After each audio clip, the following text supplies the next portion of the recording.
Olá, Felipe Fabri, zootecnista e analista de mercado aqui da Scott Consultoria. Estou aqui com Pedro Gonçalves, engenheiro agrônomo também, analista de mercado da Scott, para mais uma edição do Mercado Sem Rodeios, edição que antecede aí o Natal, né? Já desejando boas festas a todos, enfim, Feliz Natal aí, e próspero Ano Novo para todo mundo que nos acompanhou ao longo desse 2024, que seja um 2025 de resultados e muita saúde para todos nós, tá? E vamos falar a respeito do mercado do boi esse ano, o que a gente deve ter para o comecinho de 2025 e perspectivas ao longo do ano. Bom, Pedro, vamos lá, o mercado do boi esse mês de dezembro assustou um pouco o pecuarista. Por que está assustando? O que o amigo que está nos acompanhando pode tirar aí de fundamentos nesse mês de dezembro? A movimentação foi bastante peculiar, né? Porque a gente estava esperando do que realmente foi, né? E a gente pega esses últimos meses do ano, pelo menos, trabalhando em alta praticamente, 100 dias subindo a arroba do boi gordo em alta, até chegada de dezembro, e a gente vê esse preço extremamente pressionado, né? Se a gente considerar aí o começo do mês até agora, foi uma queda aproximadamente de 30, 35 reais por arroba, né? Referenciada aqui em São Paulo.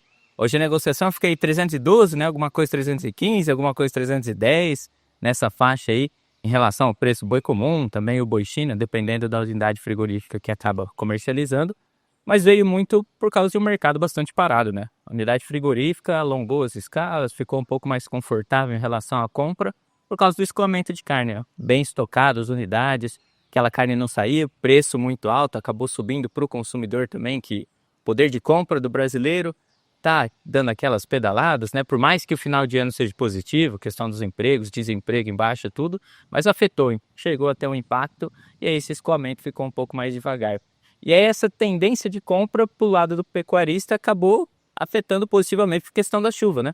Ele conseguiu segurar um pouquinho mais dentro da propriedade, conseguiu dar uma segurada esses momentos, apesar que é o broto ainda do capim, né? Ainda não dá aquela produtividade muito boa, mas ele consegue reter o animal dentro da sua propriedade. Então é um mercado bem parado, né? Ou não quer vender, ou não quer comprar e acaba pressionando bastante o preço. E por que a indústria não quer comprar, gente? Se nós formos parar para analisar agora os próximos... Não é que ela deixou de comprar, mas o que a gente tem que analisar? As escalas hoje estão para 10 dias aqui em São Paulo.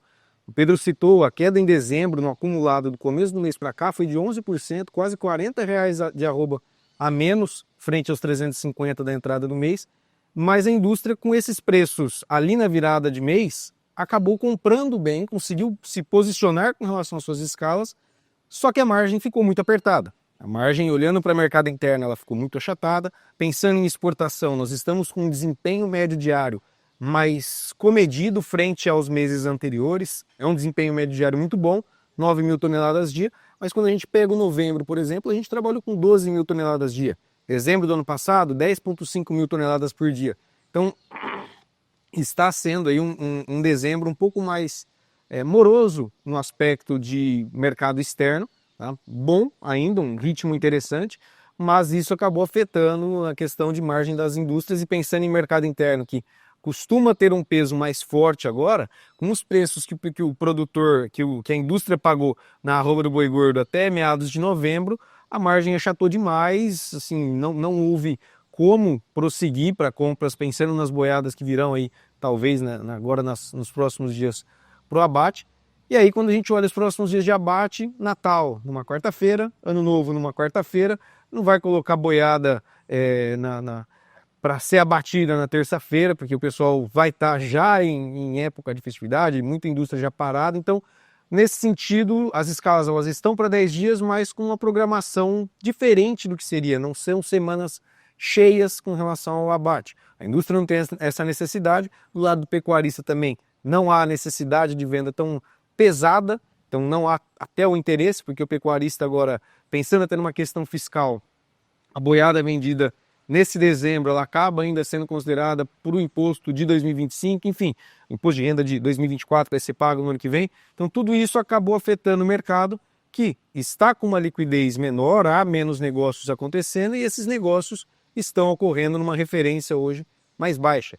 Mas apesar de mais baixa, está bem melhor do que no começo do ano, né? Então a perspectiva, pensando em curto prazo, é um mercado de lado, sem muita oscilação, né? O Pedro até viu ali as referências na B3, Exato. trabalhando mais próximo dos R$ 300 para o primeiro trimestre do ano que vem.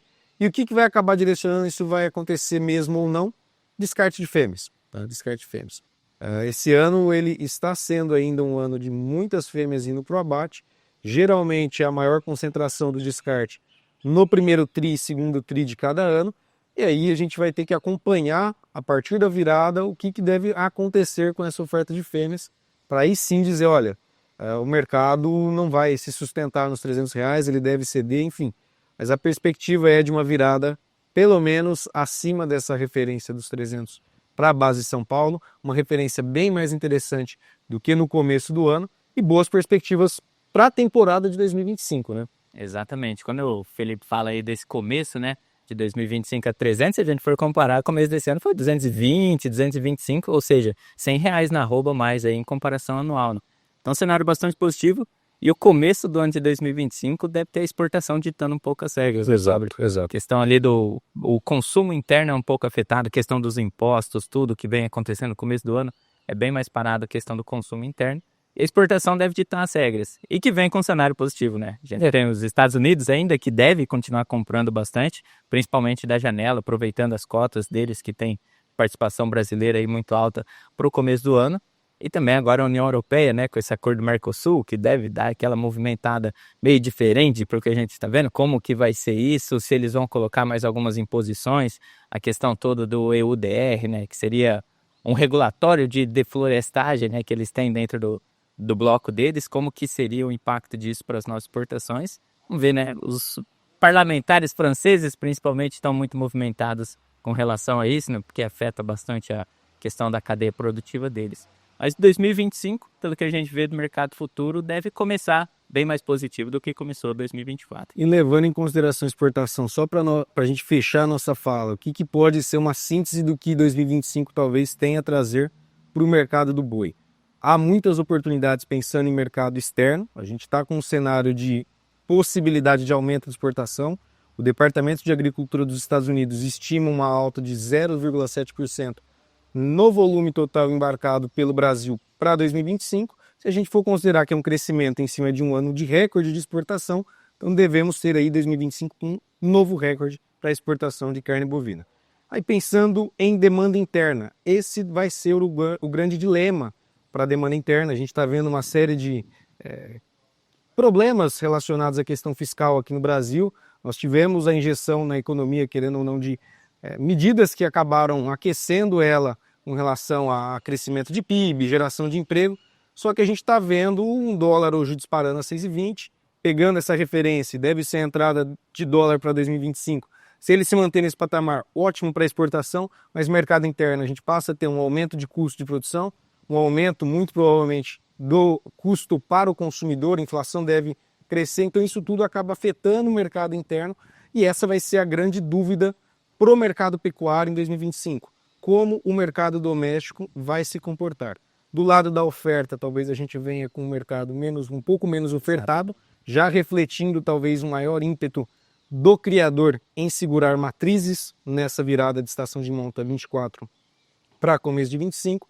Então, de modo geral, esse seria o mercado, o dinamismo do próximo ano para dar direcionamento às cotações, um mercado interno tendo uma participação muito relevante para o próximo ano. Acho que essa seria a síntese de tudo aqui, né? Exatamente. E para todo mundo que está querendo saber mais sobre o que vai ser 2025, o encontro de confinamento aí, criadores, está chegando, né? Exatamente, a gente já está com as inscrições abertas para quem quiser saber um pouco mais a respeito, as datas, né? Vai de 8 a 11 de abril de 2025, vai acontecer lá no Centro de Eventos de Ribeirão Preto. Para quem quiser saber um pouquinho mais, pode procurar aí as nossas redes sociais, o nosso site oficial, scottconsultoria.com.br. Lá você também vai ser direcionado para maiores informações a respeito do encontro de confinamento e recreadores de 2025.